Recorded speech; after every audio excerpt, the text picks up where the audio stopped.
Odelia Ntiamwa.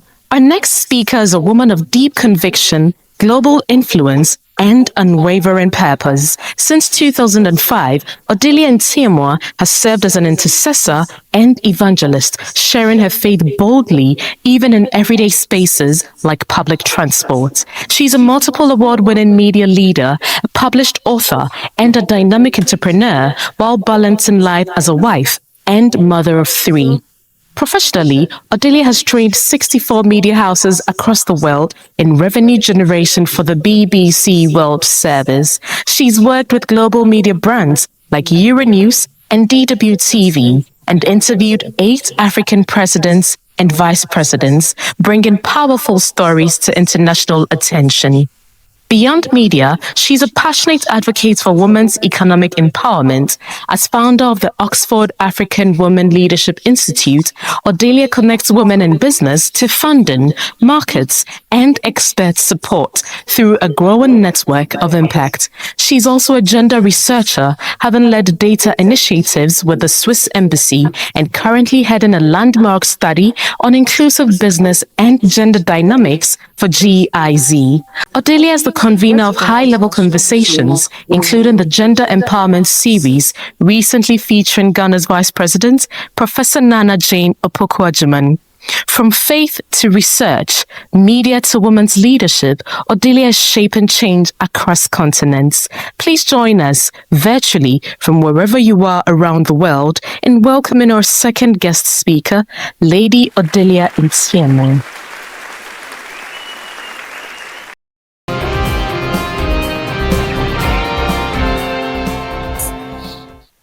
So my mate and colleague and honorable, we share a couple of things in common.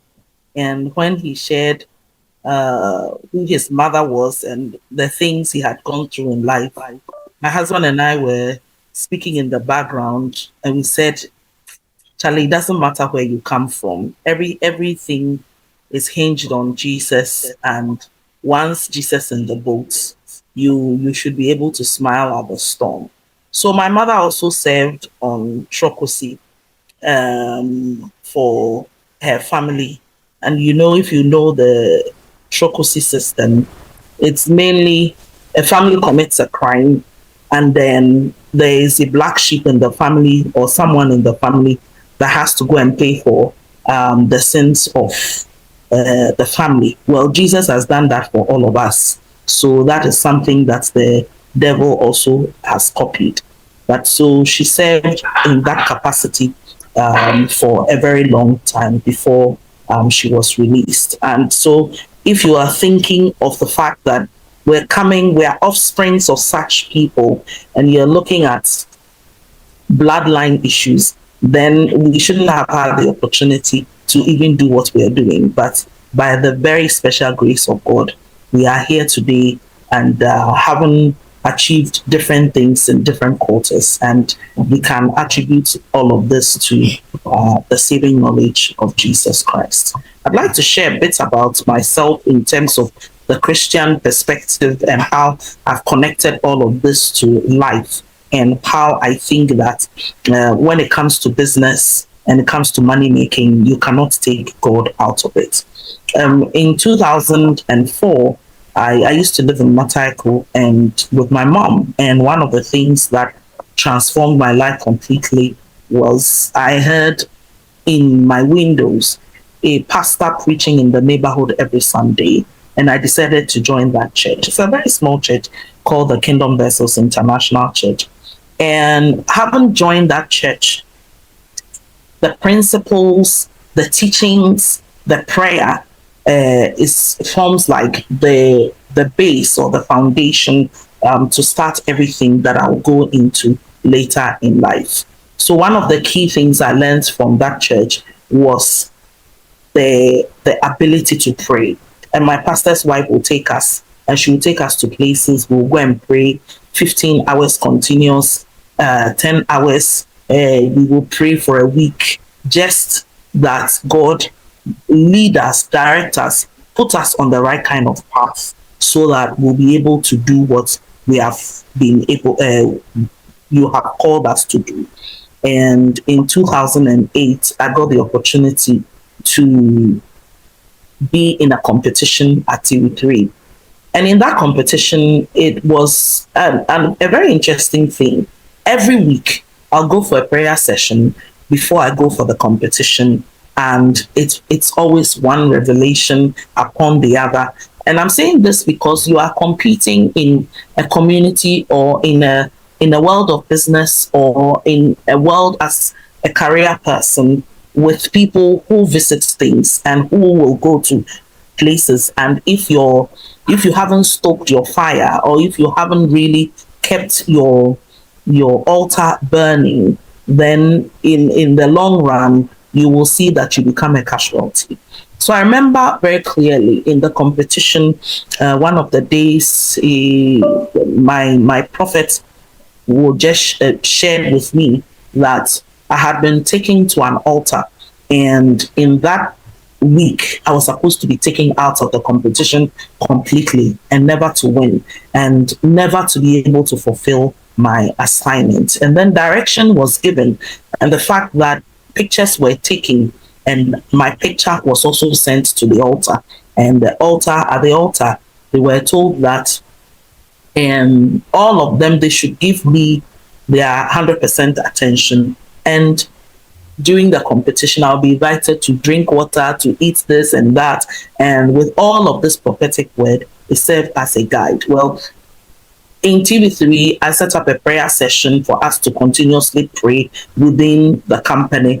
There were lots of shakeups, there were lots of removals, and there were lots of things that happened. Bosses that lost their position because of prayer. I mean, just because some of us will gather and pray. Bosses that made some people that really made the lives of women in the company a living hell, because these women were looking for the opportunity to be on TV, who were also removed. And people who generally wanted to make the lives of other people unbearable, these people were also removed. I think that prayer has guided me throughout every stage of my life in the media. And I noticed in that space that a lot of people lack prayer, or a lot of people just do not make Christ the center of everything. And there are times when people even wondered whether Odelia will ever get married. Who is Odelia? What is happening to her life? I remember a friend of mine sharing that one day he went to barber his hair and someone told him at the barbering salon that I was lesbian. And that was because a lot of the times nobody was hearing anything about me in terms of women in the media, and how all of us know that on a consistent basis we are hearing different things. So people didn't know whether I was dating or not. People didn't know whether I was married or not, and all of that. And this was someone who really knew me and thought that, oh my God, like you really don't know the person. This is a very prayerful person. Fast forward in 2022, I woke up one day in April, and I woke up very disturbed. And I've never woken up like that. If I wake up, I'm going to pray. So 2 a.m., I laid in my bed, tossed and turned till morning, and I had totally lost my peace. I mean, I prayed, but I knew I had totally lost my peace. At the time, I was working at the multimedia group, and the desire to go back there totally lifted, and that is how I never went back to work. And many people have said, oh, so why did you leave at such a crucial moment when you were 2 weeks away from being promoted to become the general manager for the multimedia group? I had done my presentation, done so many things to prepare myself for the role. So why will I leave?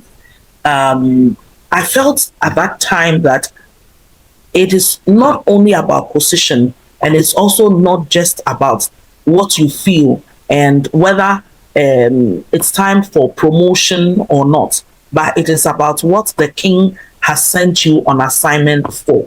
And for me, I think the assignment in that space had ended, and the king said it was time for a different assignment.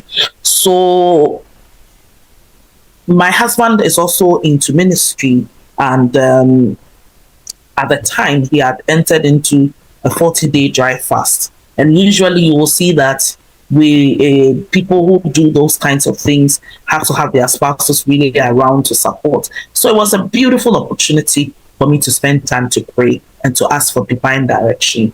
And that was when I asked God to help me in whatever I wanted to run in terms of business and everything. So whilst praying, the Holy Spirit laid on my heart to write a name, and I wrote the Oxford Africa Women Leadership Institute. 3 months after, then the Holy Spirit said it was time, and that is how I started the organization. Within a space of a day, together with my husband, had gathered more than 800 people, 800 women in business across Africa. And currently we are doing over 3,500 in 37 African countries. And the Holy Spirit simply said, use this platform to support women-led businesses across Africa. And it has not just been supporting them with business opportunities. It has also been supporting them with counsel, supporting them with marital challenges, and simply being there for them. So I remember recently I went somewhere for a meeting, and before the meeting, my husband and I decided we'll pray. So as we were praying, I just told him that I saw that there's somebody drowning, and so let's pray against any spirit that drowns our opportunities. So we just prayed. Just when we finished the prayer, in 5 minutes, someone calls and says, Odelia, I'm drowning. And it was one of my women. Why was she drowning? Everything seems to have come to a standstill and nothing seems to work. And I knew that this was the reason why we had gone to pray. And I prayed with her over the phone. She felt okay. And now she's running her business. And I encouraged her to spend more time in the presence of the Lord. So in just a nutshell, I just wanted to give a background so that when we're having the conversation in my slides, some of these things will come up. So let's go straight away. So for me, I see that business ownership in Africa, where about 50% of the African population is Christian, and about 80% of our economy is actually in the informal sector. The issue of us being real Christians and disciples so that we can replicate ourselves in the marketplace and have dominion is become more critical now than ever. So that leads me to why this topic matters. And like I've indicated, the data is very clear that we have a very informal sector. Just about 20% of Africa's economy is really, really formalized. So that is where you have like the big companies where things are very much structured. And therefore, people just run those kinds of big businesses at that level. But the rest of us are left at the informal sector, where it's either one-man business, where people have 2 employees, 10 employees, 20 employees, even 50 employees, pretty much like small businesses. And therefore, once we have a very good culture when it comes to we being really followers of Christ, we can actually change the culture of Africa. And thus, there's this urgent need for us as Africans to really embrace the Christianity that we say that we have or that we practice. So all of us must have at the back of our mind the dominion mandate. We should be fruitful, we should multiply, replenish the earth. That dominion mandate was not just about finances and was not just about, it was purely about God's kingdom that is within us, that is being replicated, or that is spreading across the length and breadth of the earth. And therefore, whatever that kingdom's principle, values, and plans are, the expectation is that it will not just remain in our homes, it will not just remain in our churches, but it will seep into the operations of the marketplace. And we also remember that we are the salt of the world. And therefore, once we are the salt, if we lose our saltiness, and the hope and the expectation of even the whole earth, we should know that it's obviously is going to be cut short. And so we will need to really represent that salt of the earth, and the fact that Christianity is not just us going to church, but a culture. I remember the time I used to work at TV3.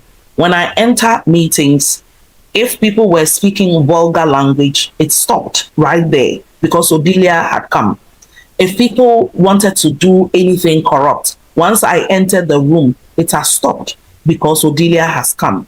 And I remember so well that one of my colleagues used to ask me, why are you always like, it's like you're always saying something, when you are around people. And I told myself that if the Muslims can pause and take their mat and go and pray, why can't we speak in tongues in the office? And I used to speak in tongues. I used to say big things for myself, affirmation and things that I felt that can influence other people to also really know the God that I serve. And it was so obvious. Within a space of 2, 3 to 4 years, I had visited 12 countries, all paid for by different ministers, different organizations, just because I decided that I would want to take the church into the marketplace. And there was nothing that was really going to stop me in doing that. And so for us as Christians, I will say that it is time for us to do Sunday as like a place where we pick our marching orders and then go to the marketplace on Monday and make sure that we deliver and make everybody know that it is not about us, but it's about Jesus. So basically, if somebody says who is an ethical Christian entrepreneur, who is that? One person who does your business based on biblical principles. So if you are truthfully paying your tithe, you will truthfully pay your tax. If you are truthfully not stealing from God, like God says in the book of Malachi, you will definitely not steal from the nation in terms of taxes. So we are purpose driven and not just profit oriented. And that is why I think that every Christian business in Ghana and the rest of Africa and in the world must really have a true impact component. So that business should not just be a business that goes about making profits, but looks at how to impact other people's lives. And impact may not necessarily taking money to go and give to people, but impact will mean really making sure that your team members are well trained, people in the community are impacted with the ethics and how your business runs. So we all know that the current challenge that we have in Africa is that our youth is unemployed, our overdependence on foreign aid, our informal sector is very fragile, and of course corruption is one of our biggest challenge here on the continent. So how are we going to use our businesses to make sure that we help and support in some of these things? I want to use 3 biblical people to typify and to help us to do this very well. Many of us just would like to stay in our corner and mind our business. And when we were speaking with Honorable Francis, it's also showed very much in the kind of questions that we asked. But I say that if we continue to sit in our corner, other things, other religions will dominate the marketplace. And in the long run, it will affect the church. So this is where governance, policy, and laws will be made for us. And we would look at the whole thing as something that is affecting us. But the point is, we didn't position. So I'll give these three examples. You take a look at Joseph, and you look at how Joseph was in prison. And in Joseph's prison situation, Joseph did not just live in prison and just do his work. Joseph positioned himself strategically. When the butler and, of course, the baker came to him and told him their dreams, he noticed that these people were in a strategic position. And if there was anything that was going to change about his life, it was those people that could make it quicker and significant. And so immediately he decided to connect and make sure that these people who are direct reports to the king or to the governor or to the leader or to the chief or to the king are mainly people that he could associate with and get himself out of prison. And surely it really did happen. And eventually the king asked him that who else should they put in charge of becoming prime minister than Joseph? Joseph could have interpreted the dream and not made his appeal. He could have interpreted the dream and not spoken afterwards, and the butler would have just left, and that would have been the end of Joseph. What am I trying to reach at? A lot of times, even in our workplaces, we will stay in our small corner and not network. Networking is critical. If we want to run big conglomerates in terms of business and within the business space, then we must critically network. One of the places we can do this network, which stems from the kind of businesses we are even doing and who we are targeting. And if you look at the sales pyramid, 90% of the people that give us 40% of our revenue are actually within the 90% bracket, and these people are not rich. They are not. They are very price sensitive. And if we are looking to do business, they are the people who will ask us to reduce the cost. Will give us a lot of. Will make us really work hard for little money. Then the 10% of the population are the people who wield 60% of the money we are looking for, and they are not about price. These people are basically about value delivery. And so if we're thinking of doing business, how is our business targeting this 60% of the population, this 10% of the population that wields 60% of the resources that we want to be able to reach? I am saying this in connection to Lydia. And when we take a look at Lydia's business in the book of Acts, chapter 16, verse 14 to 15, Lydia was in the sale of purple cloth, and purple cloth signified royalty. Purple cloth was for people of affluence, the luxury market, and based on that, Lydia had wealth, and obviously Lydia will have influence. And so you took a look at how Lydia was able to support Paul's ministry, was able to give even her house out for the kingdom business. We cannot affect what goes on in our country if we are not positioned in the right circles. If we cannot pick up a phone and make a phone call that changes community, that changes life, that we don't have a mouthpiece that is able to help us to change things in the economy or in the country, then that becomes a big problem. I remember before the elections, I was advocating that we needed as a country the opportunity to have either a women's bank or a fund that will be able to support women-led businesses, because women-led businesses have a peculiar operation. Now, women-led businesses, from the data that our organization has collected from 400 women, show that they are not interested in going for loans. And even those who decide to go for loans are looking for almost zero interest rates. And therefore, we will need to be able to have a special regime for these people. And that basically became one of the key conversations when the politicians were campaigning.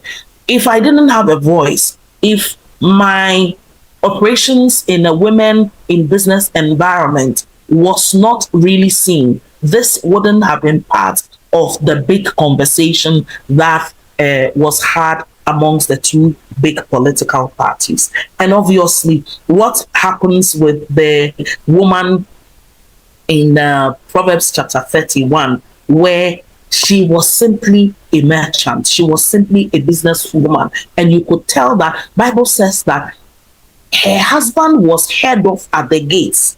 When the guy enters the entrance of the big city, people heard about him because of the kind of business his wife was into. And this goes across to all of us who are Christians, that we need to be not just doing business, but very visible in our space, so that if people want to lead anything within a certain space, we are part of the conversation and we can actually bring our culture into that space. So I see that the church has a lot of potential within the space, that all of us go to church, and this sort of potential of business owners, of leaders, of people who are coming up with innovation, transforming things, has not really been taken advantage of when it comes to the church. Once the church is able to really take advantage of all these untapped resources that it has, by using it to help and by using it to support, we as an institution will become really strong and will be able to make a lot of decisions. Now, I notice the politicians come to us because they see that we have numbers, but it shouldn't just be about numbers. It should also be about voice. So they come to us because we have the numbers, and they visit our churches because they know that it is time for elections. But when it comes to decision making, do they come back to the church? Have we really showed that we are the space where, if they are looking for the best when it comes to any field, they should be able to come back and collect? There's something that one man is doing in the International Central Gospel Church. I can attest to that because I attend that church. So it could be happening in other places. So forgive me if that is the only example I will use. The New Wine Temple is being run by Albert Okran. And some of these things I'm talking about happens in church. And sometimes when you get to church, you are a bit even lost, whether you have come to a business seminar or you have come to church. And for me, it is really a good awakening that we must be able to mix business, be able to mix leadership, be able to mix things of the world in terms of business, in terms of opportunities in church, because we are actually in this world. And once we are not born, we operate by systems, and we must understand and see how we can transpose our culture into these systems. So I would say that Sunday sermons must fuel our Monday decisions. So I feel that the church has missed on a couple of things. And for me, I think we all on this call, it's a call for us to action. How do we use our influence to be able to affect our churches so that we make more impact? One of the key things I think we almost missed was the issue of the overemphasis on spirituality, on the pulpit over professionalism. So I recently moderated for Sunday church, and moderating for the first time, I missed one of my steps. I stood at a place where Reverend Okran was supposed to stand together with the pulpit. And based on that, the pulpit was not put at the right spot, at the exact spot. And the point is, when Reverend Okran came on the stage, he called the gentleman to come back and shift the pulpit to the right spot. And that really, really got me thinking. And it has really revolutionized a lot of the things I think that in corporate, where I had come from, and in running my business, where I do things for clients like the World Bank, and they are looking for certain precision. Why is it that when I come to church, that precision is lax, and I'm not thinking about being that accurate when it comes to church? And I noticed that this particular person had moved all his operations, his mindset, how he does things from corporate into church. And you notice that the church is growing bigger, is growing faster, and it's a space where people are excited when they come. So we should be able to move some of the things we learn from the world into church and be able to add it to the church culture and move it back into the world of business. So I also observed that we lack in terms of skills, in terms of business, in terms of engagement. So somebody is the head of WAEC, and the person attends your church and and you are a media person, you are a media consultant, but she ends up giving every business in WAEC media related to other people. Why is that supposed to happen? When the person is competent, when the person can deliver even more value, how did we miss out on networking in such a way that we are able to grow our businesses within? Recently, when the elections were going on, I heard that there were some Arabic countries that were giving money to one of the candidates who is a Muslim candidate. And I asked myself that what happened to us?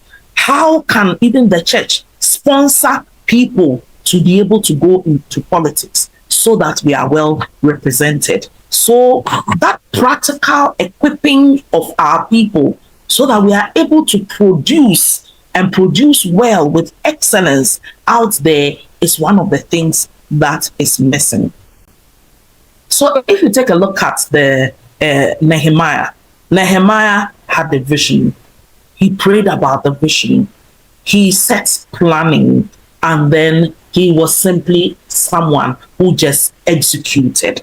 The guy was a governor, but the guy came to build. And one of the things that really, really excited me was how when they were being taunted and the workers who are building will have in their hands a sword ready to fight, and also in the other hand, tools that they were using to build.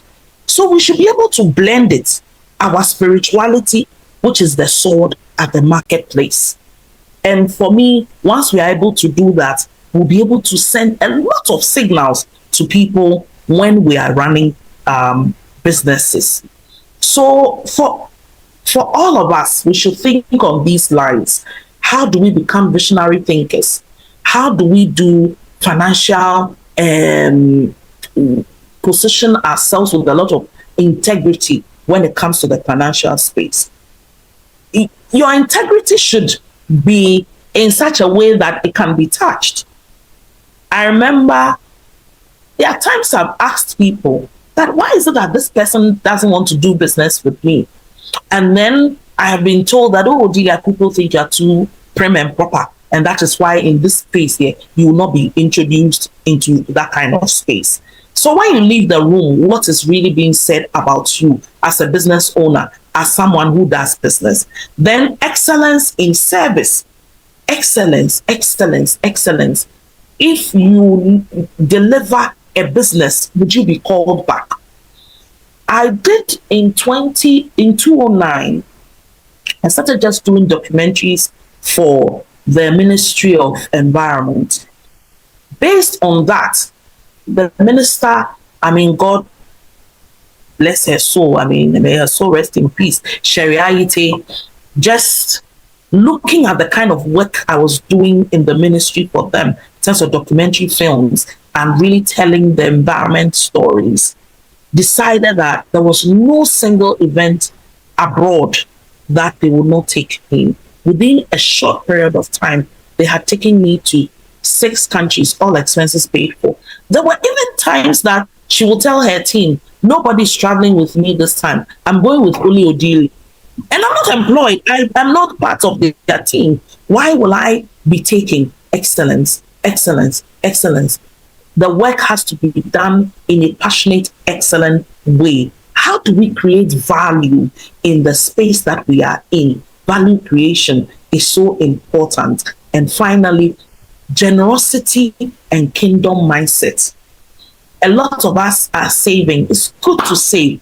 It's good to put money down, but it is also good to give out some of the money so that we are able to support, especially those who have decided to leave everything and do the kingdom. I got married 10 years ago, and one of the vision me and my husband had was any man of God that we knew, if we had a car, sometimes we had had to give the car out as a seed whilst we walked. And so far, we've been able to do 7 car seats. It's no wonder that I go to an environment, I go to a workplace, and people had worked there for 12 years. I had come there as a manager for just 2 years. And within that 2-year period, the owner of the business bought me a car worth $23,000 at that time, and the person who had been working there for 12 years did not even get a car type. So we should remember that whatever we sow is what we will reap.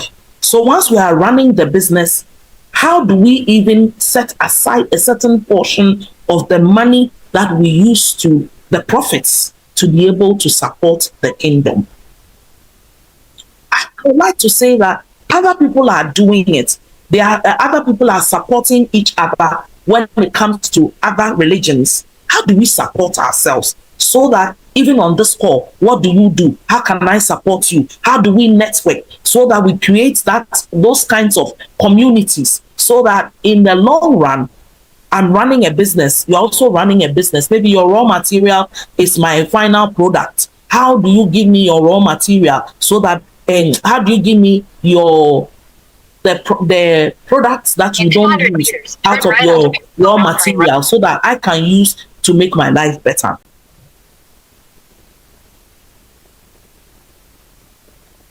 So many people have asked that, how do you do business in such a corruptible environment and not being corrupted? From day one, we just share what your principles are, that you will not be able to do X, Y, and Z, and therefore it should not even be brought before your business, and obviously it will not be done.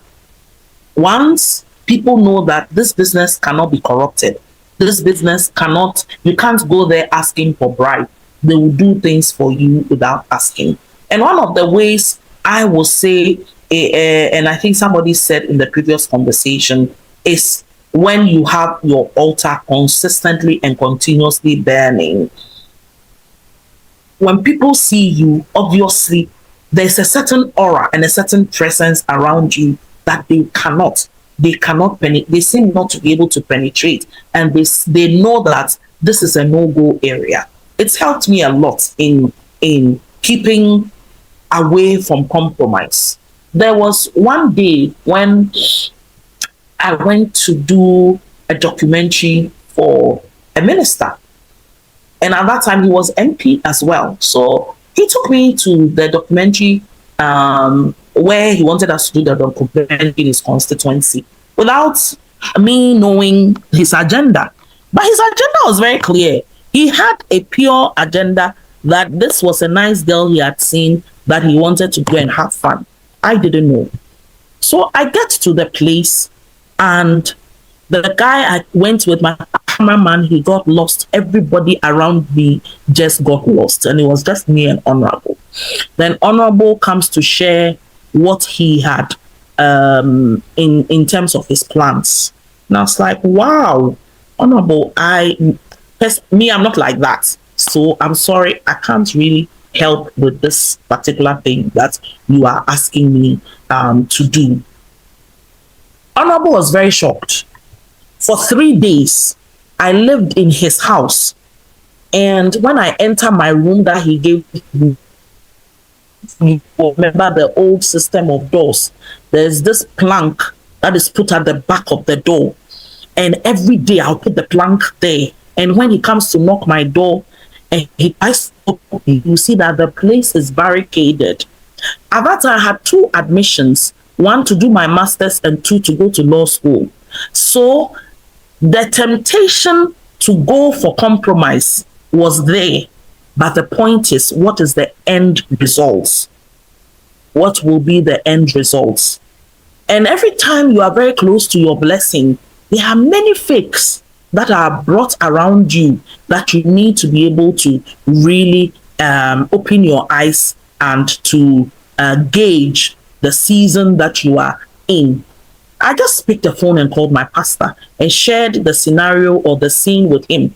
And then he said one of the things that really breaks sin is when you talk about Christ. So I went into the meeting with Honorable and I said, Honorable, me, I'm a follower of Christ. And with Christ, I'm definitely not going to sleep with somebody's husband. I'm definitely not going to do this in this scenario. And Honorable noticed that it won't happen. And it didn't happen. And guess what?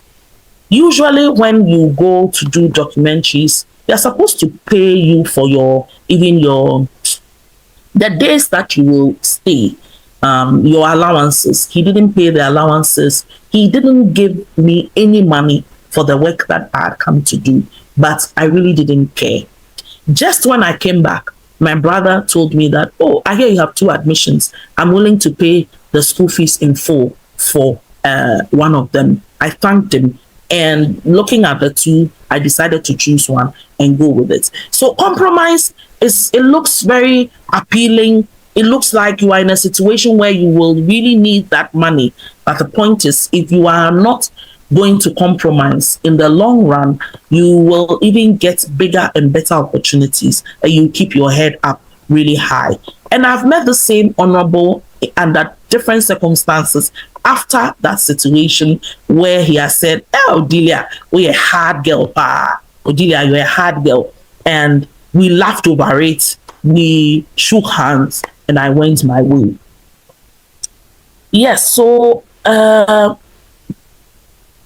we have to also bear in mind and put it at the back of our minds that we have to be able to generate businesses that are problem solving, that really provides dignifying opportunities for people, and a business that really reflects the Christ-likeness that we want to be able to send. I decided to put these 2 men because I've engaged and worked with them. Kwesi Chung used to be my former boss in the corporate, and then Albert, because he's my pastor and I've seen a couple of things that he does. I'll say that a lot of people feel that innovation cannot be in church. And so recently he did a program called, he's always been doing a program called the Practical Christian Hangout. And what he does is every Wednesday, the Wednesday teaching service, he brings people, Christians in the marketplace, to come and share how they are able to succeed in the marketplace, adding their Christian principles and adding, of course, other principles that have worked.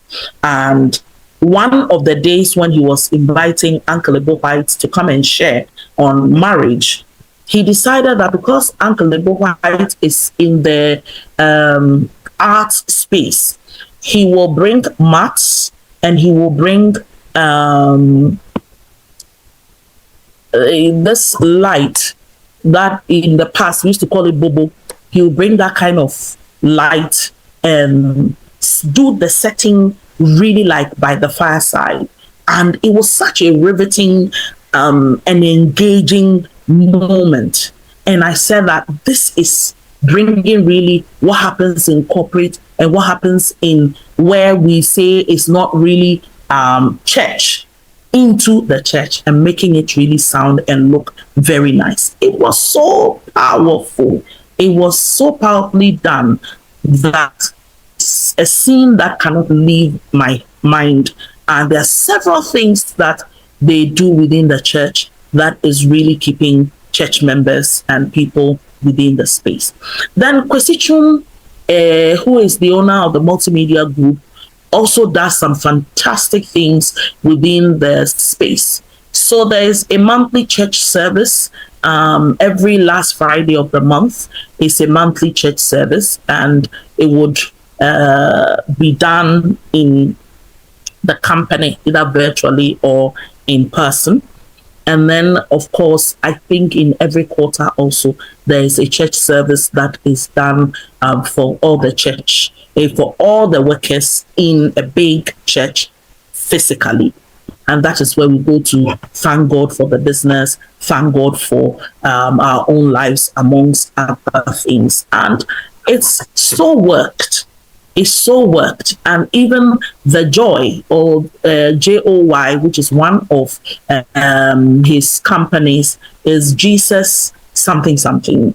Jesus is the J, the O means something, and then the Y also means something, but it's all connected to Christ. And it's really a typification that you can actually send the gospel to the marketplace.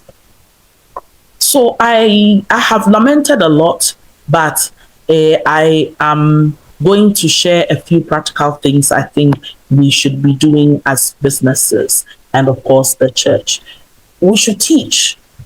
And Reverend Celestine has given us this beautiful opportunity to share and to teach and to talk about some of the challenges and how to solve it. The teaching should not just be done in our offices, but we should be able to speak to our pastors and be able to share what we are doing in the marketplace that is working, and how the younger generation can imbibe some of these skills. And then we should create communities. The world now is about communities. You meet people and they are on a consistently on their phones. But the point is, some of them belong to communities that is also helping them a lot. How do we form these communities to support each other? And when you consistently show that you are a vessel of Christ, that you are a Christian, you are a disciple, there's no need for you to even speak it anymore. By our actions, by their fruits, we shall know them. Once you are consistently acting and living Christ-like examples, like the people of Antioch, who were first called Christians, the people didn't need to go and beg people to call them that. The point is, they were living Christ-like behavior. And then this morning, I have broken some of my religious mindset by what the question I asked Honorable Francis, and how he's able to mix his Christian faith with leading predominantly a Muslim community. So we need to be able to break some of our religious mindset, and we need to be able to take risks, very, very big risks. My husband says that one of the things he likes about me is that I don't stand at one place. Like, if something is not working, I'm moving to the next thing. And the point is, I'm not going to cry. I'm not going to waste time because that thing hasn't worked. Yes, you do an analysis, you sort of want to iterate, but I'm on the iteration tempo where how can we make this better? How can we do it? How can we move forward and not necessarily just standing at one place? Risk taking is an innovation. It's one of the things we can actually bring to our business and into the church. And then running for political power. But you can only run for good political power if you have a certain level of influence and a certain level of financial ability. Thank you very much, and I'm open for questions.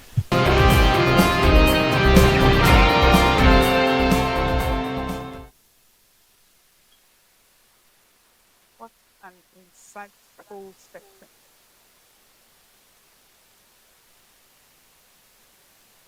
What an insightful section. Who's been blessed? Like, who's been blessed?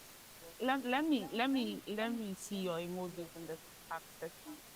How is it going for you so far? Like, she's blown my mind, called my attention to some things that I never thought about. You know, when God convenes a gathering, He knows what He wants to do with His people. He really knows what He wants to do with His people. And one of the things we prayed about into going into this program was the fact that we wanted people to speak only that which the Spirit wanted them to say. So we prayed for utterance. And if you've been blessed, let me just see that in the chat section. What is dropping lights for you? Let me see it in the chat section. Very, very, very insightful. Very, very, very insightful.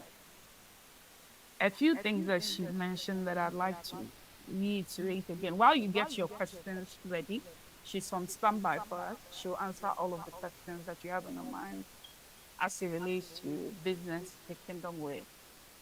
Please start dropping them in the chat session. Drop your questions in the chat session. Some of the things she said, visionary thinking. Visionary. And you know, scripture even tells us that where there is no vision, the people go astray. You know, so you just do not go into business thinking about today, but posterity, tomorrow. How is your business impacting the economy? How is it impacting the kingdom? Sustainable business, visionary thinking. And one would have thought, oh, but Odelia, this is kingdom summit. Why are we talking about visionary leadership? Because it's you see, there are things that the people on the other side understand so well, so they excel, even though they are not always speaking in tongues. You know, if you look at, for example, Facebook, if you look at Elon Musk, the Zuckerberg, and all of that, they are visionaries.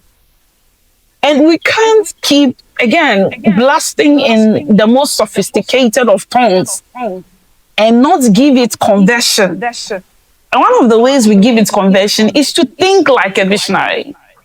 Awesome. Thank you, Dillian. She talked about financial integrity.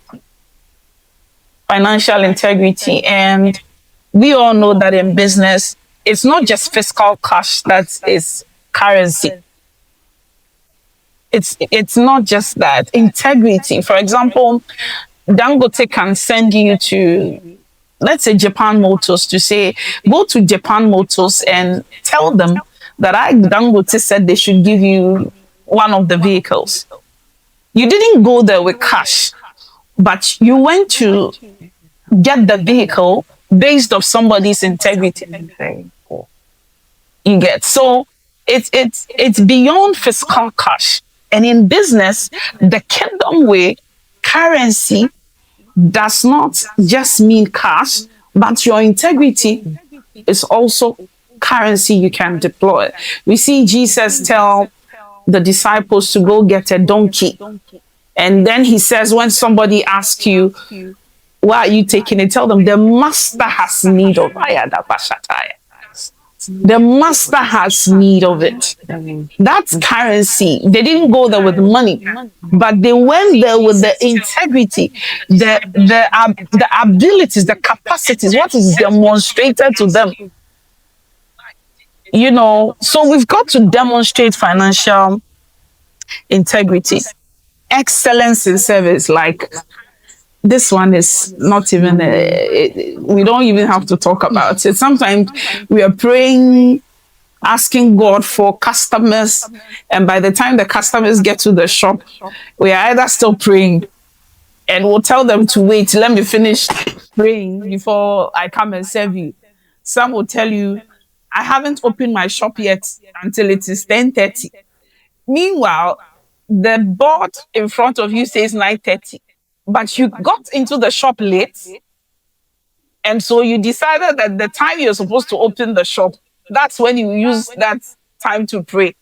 So now that a customer has come to make purchase, they have to wait for you to finish praying and sprinkle your anointing oil in front of the shop before you start selling. When you got in late, not the customer.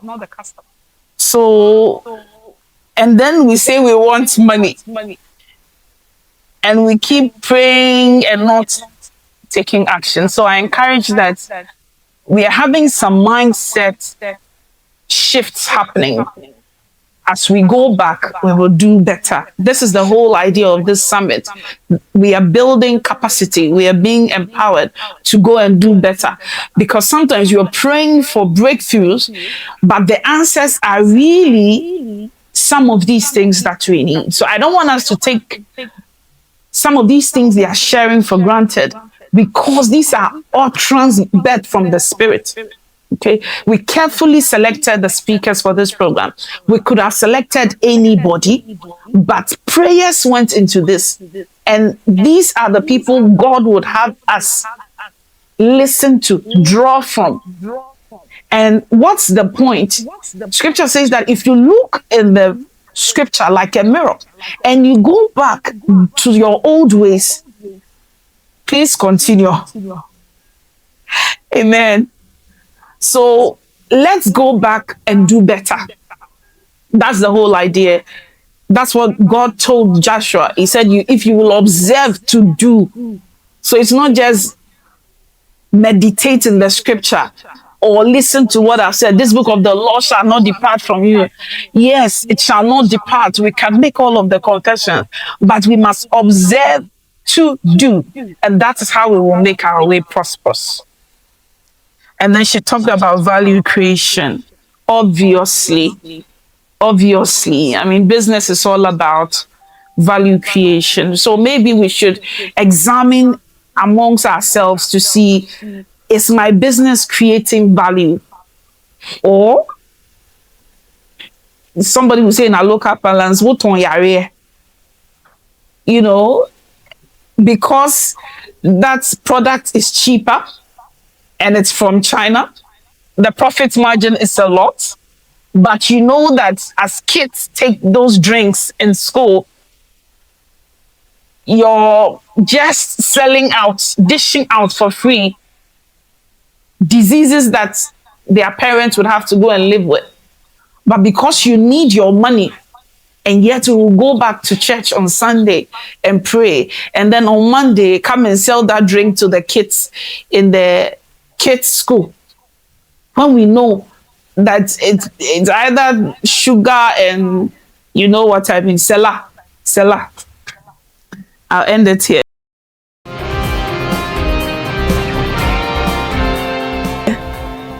We'll start taking some questions in the comment section.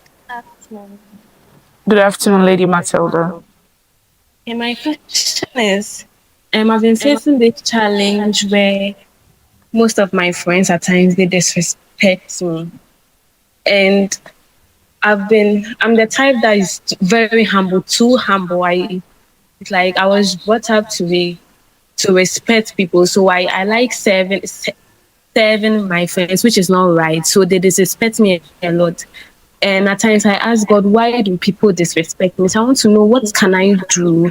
Should I just continue praying, or does something steps I can take so that people will stop disrespecting me? Yes, thank you. So I want to answer the lady who has the service mentality. I used to be like that also, especially parents will tell you, say, oh, yeah, for, but into your nyama say for. And based on that, you are on a consistent basis giving and giving and giving. It's not a bad thing to do, but the point is, our society thinks differently, and therefore you will have to have a very good combination of being serviceable.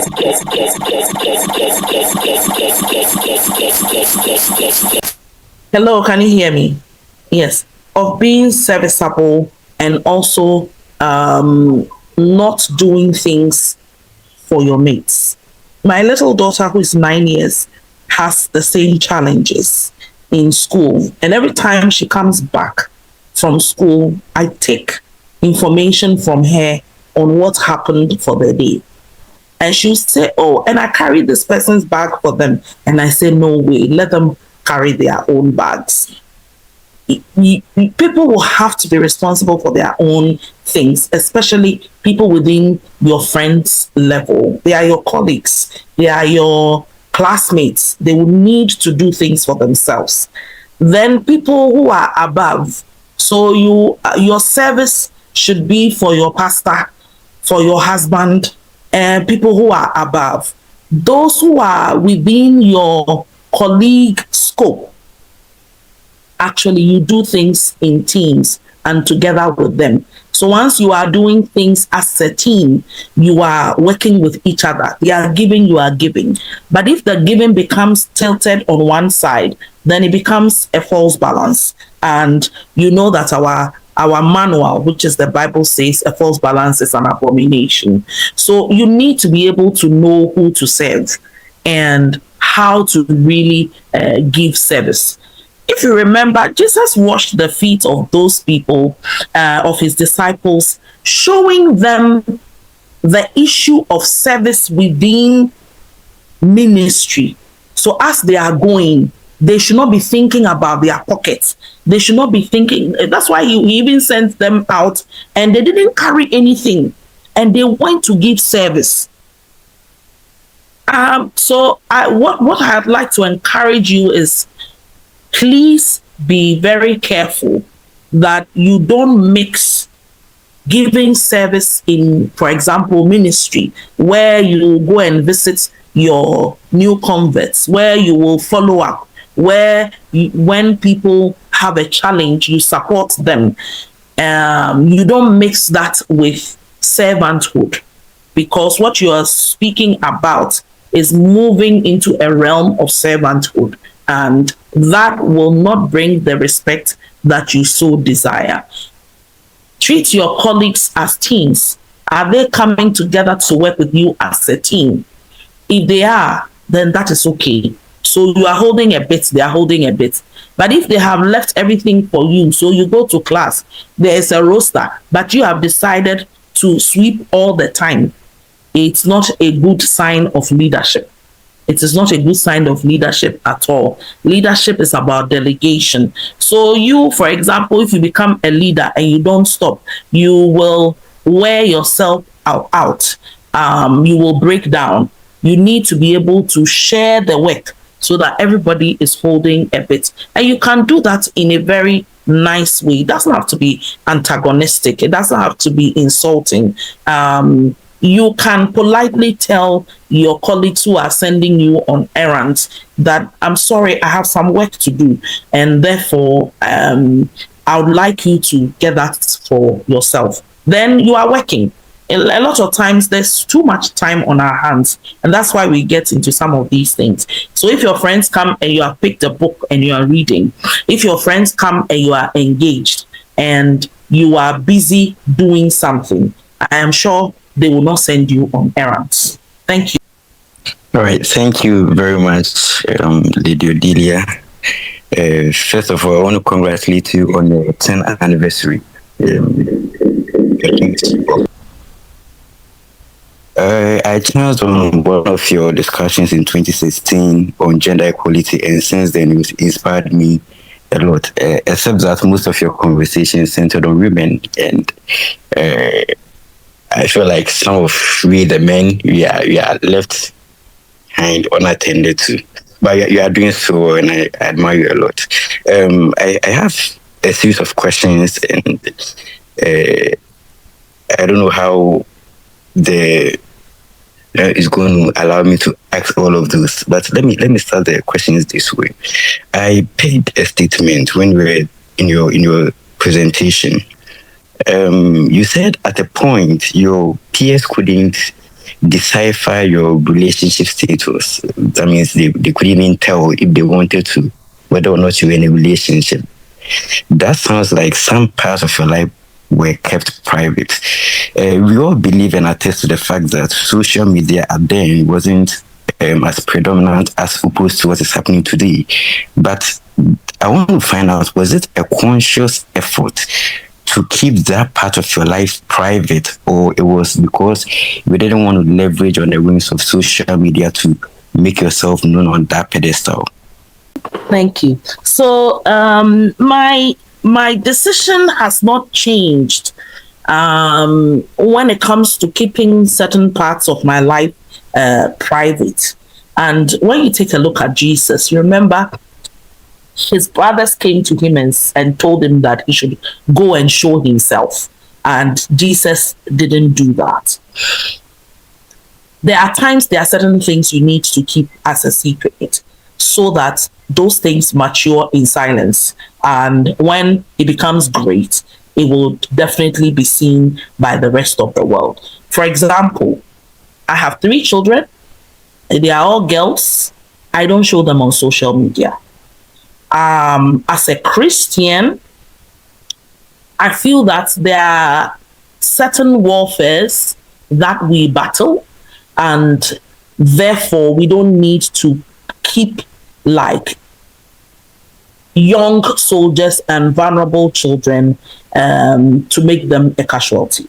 So I don't put my children on social media. I may talk about them.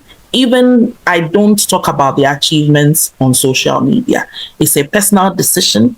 I am an intercessor. I'm a prayer warrior, and I've chosen that aspect of my life is kept under wraps. If they grow up and they want to tell the rest of the world about their lives, it will entirely be their decision. The question is, do I sometimes feel tempted to do? Yes, I feel tempted. Sometimes I feel tempted to put them on my DP. Sometimes I feel tempted to talk about some fantastic achievements of theirs. But the point is, I weigh probably the warfare I would need to come and do after doing that expose. And I tell myself, minimize your battles. So it's a personal decision. I like to minimize my battles so that I can enjoy life. Because sometimes some of the warfare is unnecessary. Wow. Thank you very much. Aside the warfare part bit of it, to be data protection and privacy conscious, especially when it comes to your children, I think it's a great thing to do. It's a great achievement. I congratulate you on that a lot. The second one is you happen to have that kind of partner who is spiritually and ministry minded. I mean, when you mentioned the 40 days fasting, I jumped from the seat. I mean, 40 days, that's no joke. And yeah, I am. See, I don't want to say I'm unable to do, but you go from you and your partner are both corporate people. You go from work meetings after meetings. You come home, you do what you're supposed to do. The time you even meet at home in the evenings are limited, except for weekends like this, that you are both either traveling together or spending some time together, which obviously, it will not be, let's do some 6 to 6 fasting, I'm just trying to be real here. In a situation like that, from your perspective and the angles of life you've seen, especially when this relationship and warfare is concerned, how will you advise us to proactively engage some of these prayer moments in our relationship? That's what it is first. I'm not sure I'll be able to do, but I know there are some bits, some kind of things that we'll be able to do to help us in this spiritual warfare. Life is spiritual, like we already said, and you know, as our premise has been our pastors for us, and our ministers do most of the warfare for on our behalf. I believe that us help them in doing some of these things. I want to find out proactively how can we, make some of these things in our daily itinerary. So you notice that when you have to learn a trade, you go and serve as an apprentice. So I learned prayer from my pastor's wife, and she has on a consistent basis prayed with me at dawn, daytime, and all of that. There's something in geography, I read geography as my first degree, called environmental determinism. So if you are in a church where the prayer is not much, you need to chop yourself at a place where some prayer is going on, like fire is being released all the time, so that it sort of helps you to build. Okay? That is what I have done. And so I will be able to set like days aside, and I say I'm not going anywhere, and I'll just pray. For example, yesterday there's a contractor on our road who's messed up our road so badly that the rain has destroyed the road. I told myself I'm not going anywhere. I prayed the whole day yesterday. But if I didn't have that kind of mentorship and didn't have those kinds of support systems, I probably won't have it as a culture. So prayer is learned. So if you have a friend who is prayerful, why don't you guys team up and form like a prayer group? Just the two of you have a prayer partner. The person may be stronger than you. Then you are just going. You are on a consistent basis praying. Once you do that, it becomes a culture. When you haven't prayed, you are not comfortable. So me, if I go like a day, two, hey, I've not prayed like my quarter, my 1 hour day. If I've not prayed that one, I feel like I've sinned. You get it? And it's because it's a culture. So you need to find some place where the altar is lit, that you can partner, light your own fire, then you go with it. So you can even become, if your church is not a praying church, because you have gone to light yourself up, then you come and light the space, the youth, and all of that. And you notice that prayer will go on as well. Thank you very much. I think I have to speak to you and Reverend behind the scenes so that we form a group to help us build until we find our feet in this whole prayer. Lastly, on the issue of integrity, growing up, having those kind of exposures and being tempted to compromise, what really kept you? The opportunities were there. It's not like you weren't exposed to them. You had opportunities and the exposures and everything. What I want to find out, what really kept you? What was your mind focused on that made you all these compromises? Okay, so I'll come back to the church because that's where I've grown. My pastor, Reverend Kenneth Adelamte, at the time, noticed that as a young person, there would definitely be a point of burning. And with all the kinds of exposure that I have had, burning may even be more intense and more tempting, with money associated and all of that. So he decided that he will become my accountability partner and sign some sort of a pact with me that from that day he engaged me in that conversation till the day I got married, there was no way I was going to sleep with any guy. And once we entered that agreement, any scenario that presented itself, I remembered the agreement I had signed with my spiritual father. And that became like something that deterred me from going to the other side. I didn't want to disappoint him. I lived with my father throughout as a child.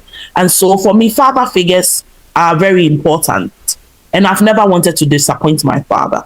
So when I got to have a spiritual father who was so much interested in my well-being and seeing me at the altar and officiating my wedding, those were the kinds of conversations we used to have. And based on that, I always said, I don't want to disappoint this man. I don't want to disappoint this man. And it wasn't just the honorable situation. There's another situation where there was this white guy. I used to be very tall and slim. And you know white people, they like slim girls. The whole situation was like so tempting. Guess what? I spoke to Pastor about it, and Pastor said, okay, you have gone for training. The training, you've been invited, they've given you a hotel room. Leave the hotel room and commute, go and come every day, so that in the night where there's no training, the devil cannot have his way. And just that one advice changed everything. And guess what? That man that I was able to resist and not sleep with died 2 weeks after that training session in Germany, and he had cancer. Imagine if I had and I'd become pregnant, now I was going to have a pikinaboro, a child without a father. So God knows why he's put some of all of those things in the scriptures. So find accountability partners, it will help. Wow. Thank you very much. And once again, congratulations on your 10th anniversary. Yes, and I have a book as well. I've written a book as well, and I'll show the book. It's on branding and positioning yourselves as key persons of influence. So yes. Oh wow, we'll be waiting for that. Yes, please. Good afternoon, everyone. Thank you very much, Lady Celestine and Reverend Odelia, for your session. So I have, I think, 2 questions. One would be in regards to something you mentioned. You mentioned that at some point you had like a sudden unrest in the job you were doing at a point, and then God led in your heart to begin a business, which you started with your husband. I think it's in similar situation currently, where I feel very much led by God to actually leave the 9-to-5 space and begin to start up something for myself. In fact, for me to even do that, to say I'm leaving 9-to-5, I had to test what the Lord placed in my heart, and I saw it was really profitable. All right, and currently I'm about to transition. So my question really is, on the path of you transitioning from a 9-to-5, having an employer, to starting your own, what were some of the key things that you really looked out for in terms of maybe signs of success or mentorship that you were looking out for before you transitioned, or why you transitioned? So that would be my first question. I don't know if you want to answer before I ask the second question. Okay, so that I don't forget, let me answer. At the time that I stopped the job, up until today, I have not stopped learning in the space of doing business. So recently, when I launched my book, I had done a lot of research on what works in building a business ecosystem, and therefore I tested the idea by sending out a scorecard, and the scorecard was 40 simple questions to individuals on who they currently are and why they needed to beef up their brand in order to do business with the brand. Now, I got a lot of people filling in the scorecard, and who I had learned that from indicated that once you get more than 150 people to fill in the scorecard and to share with you the information on the back end, you are going to run a very successful business. So apart from spirituality, we need to be able to put in systems. I'm willing to offer you about an hour of my time for me to understand first your business, what you are going to do, how do we test the market to be sure that you will have a sustainable business before you step. And then, of course, if you haven't stepped already, if you are currently in a corporate space, last minute gathering of networks so that it helps you to build a sustainable business is one of the conversations we need to have. So Reverend will arrange that, and I'm willing to listen and provide some solutions on what to do. Yes. Wow, thank you, Lord. I really appreciate that, and I'm looking forward to the meeting. So secondly, my question is in regards to leadership. And I see this as a personal weakness. In my current 9 to 5 role, I'd recently gotten promotion earlier this year, where I lead a team of about 3 people at a time. And I realized that in as much as I need to have delegations, so I need to delegate tasks to people, I still see myself trying to take some part of the burden to see that the work is being done, largely because either the people are inexperienced or for some reason are not really seeing the goal. And there's a large part of it that also deals with demotivation based on, the salary they get, but there is still much work to be done.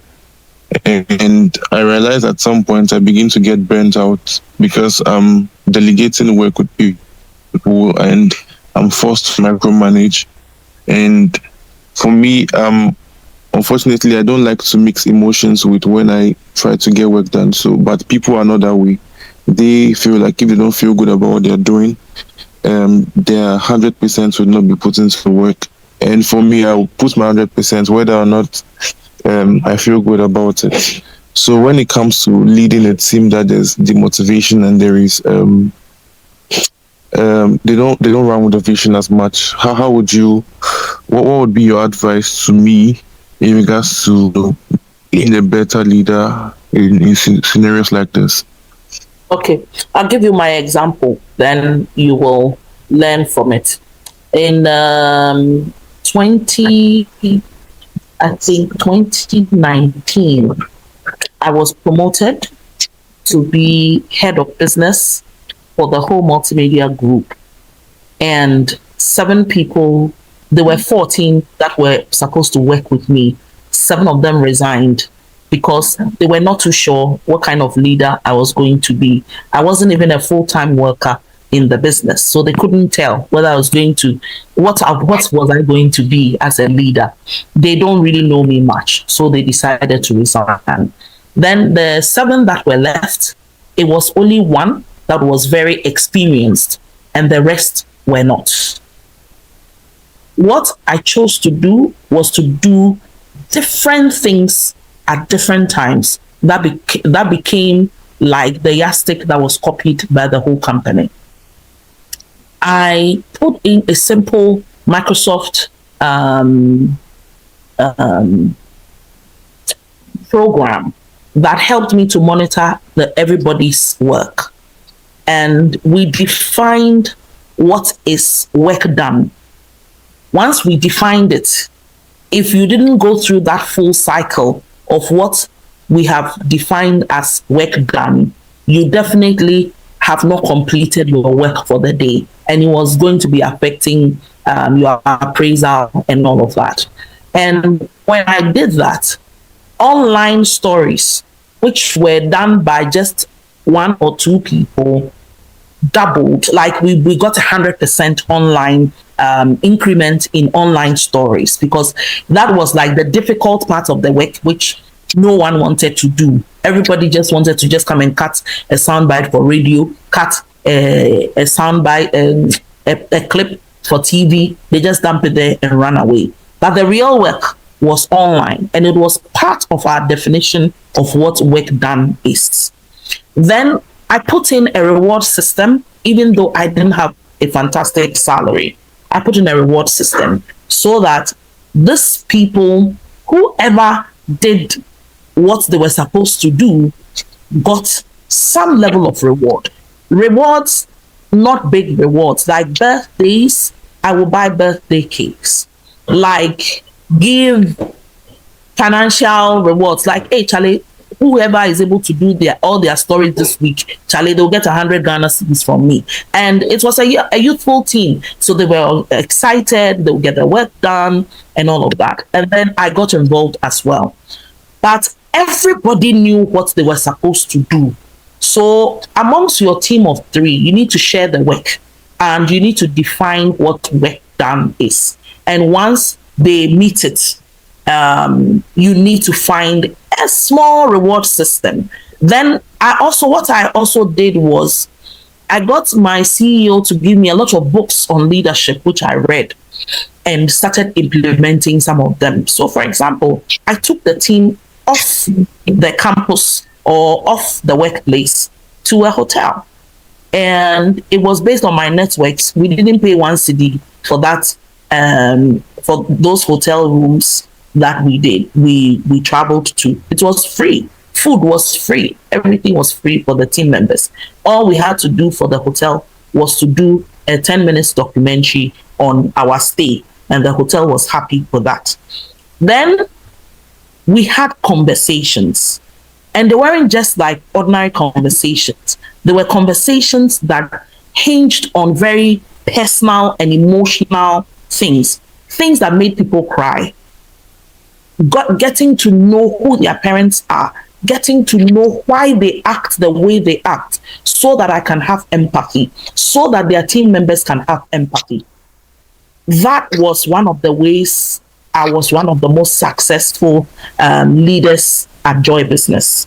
So you will have to have a bit of the skin in the game. And I'll say that your skin has to be in the game in this work that you want to transition out of, because you want to use it as a seed.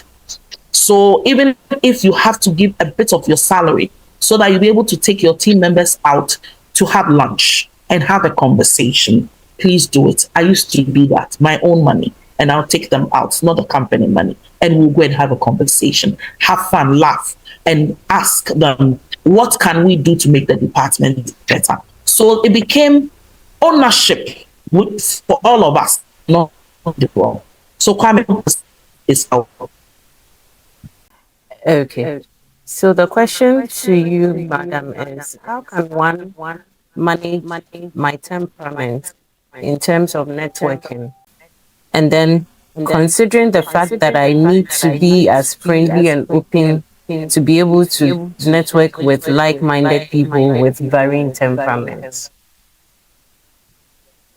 Okay, so I get that kind of question from introverts a lot. If you're introverted and you want to network, one of the things that you can do is to see if you can bring the networking within your space. That's one of the ways you can do it. So if you're looking at networking with a certain level of people, if you can bring them into your space or where you have your comfort zone, if you are the one who would want to do the invitation so that they come and you are in a space that you're comfortable with, that is fine. 2, if it's in their space and you have to go there, you will need to master your pitch. So your who you are pitch has to be really strong. So are you going with a personal brand or a business brand, or a combination? So who you are, if you're a professional, you need to really articulate your name, who you are in terms of what you are into, where you are currently, and where you hope to get to. These questions should be in your pitch or in your presentation of yourself. Then, when it's a business, the same way.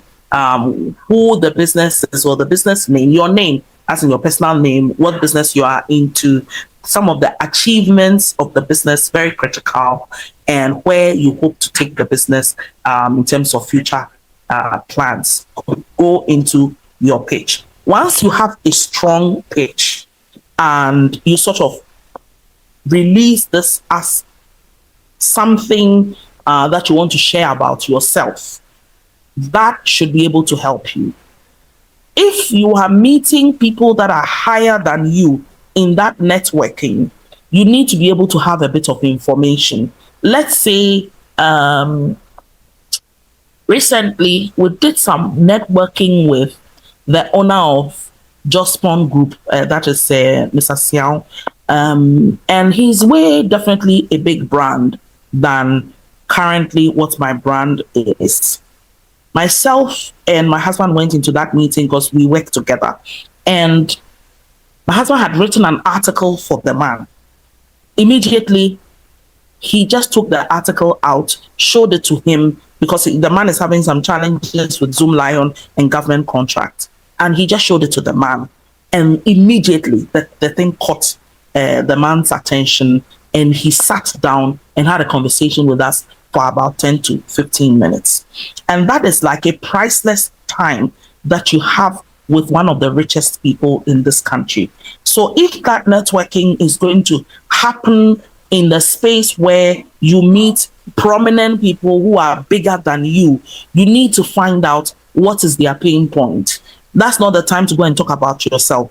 What is their biggest challenge, and how can you help them solve that challenge? Should occupy you and be the information you carry into that network session. And then you need to also be able to tell yourself, continuously practice in your room how you are going to get into that meeting. Practice makes man perfect. And based on that practice, you will gain a certain confidence that will take you there. And if you are practicing, I will say practice in front of your mirror. Practice filming yourself with your phone. Maybe you twisted your mouth in a certain way. You don't like it. You say, okay, next time I won't do it this way. Because I know most introverted people are very detailed and they want to be able to have everything in a perfect way. So it helps you to perfect how you want to see yourself out there when you get there. So yes. Regarding compromise, how can I stand on my grounds for what I believe is the right thing, whilst the remaining team think otherwise? Yes. So you need to be firm with what your opinion is and do it in a respectful way. There's no other way. Just let the team know that you hold a contrary view, and these are the reasons why you have this contrary view. One of the ways that I do it is to put it in a presentation.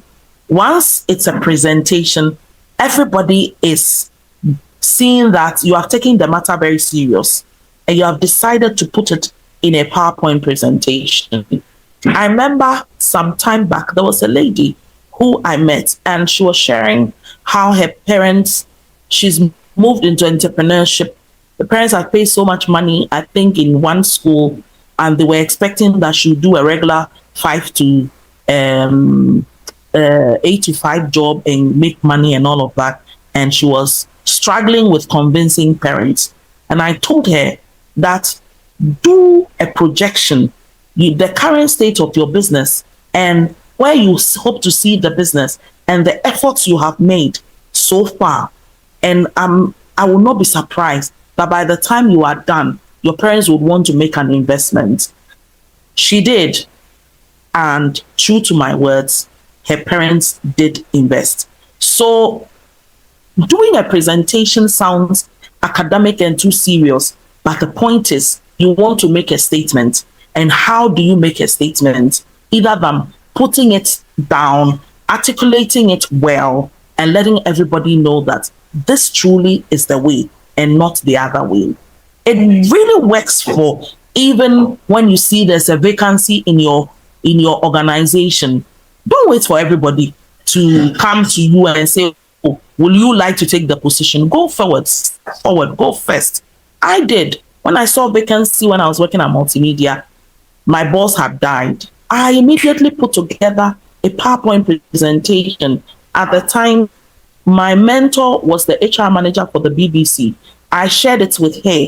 I had friends in KPMG and Deloitte. I shared it with them. They made input. The presentation was tight. I sent it to the C-suite. They knew that even though I've been in the company for less than 5 years, I was the best candidate. But there's no way I could have articulated it to all of them.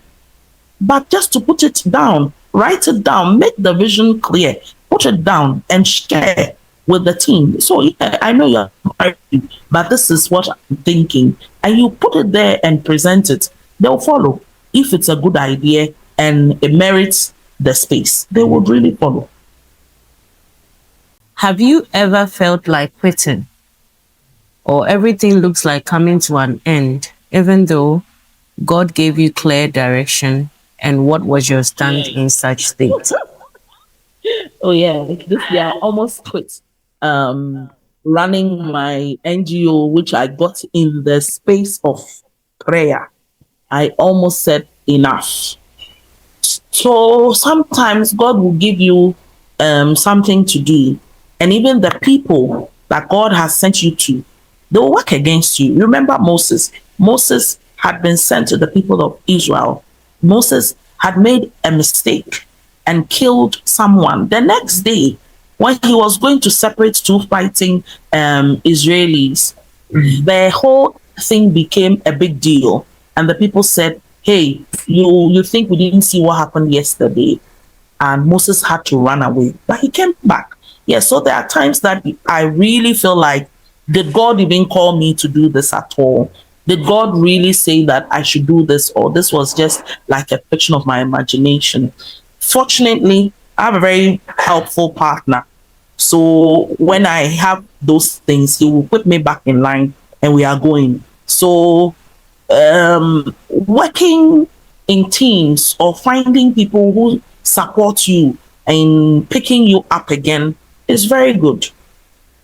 You remember Jesus had an inner circle of 3 people who, yes, there were times that, hey, things are tough, but they would go and pray with him. Well, even though sometimes they would sleep, but they were there. So basically, you need to have a support system, people who will encourage you and tell you that it's doable, and then you pick yourself up again. You've often spoken about shifting Africa from aid dependency to wealth creation. What practical first steps can our communities or churches take to encourage entrepreneurial mindsets? So I think that currently, one, the least explore is the in helping to think and finance people. So who are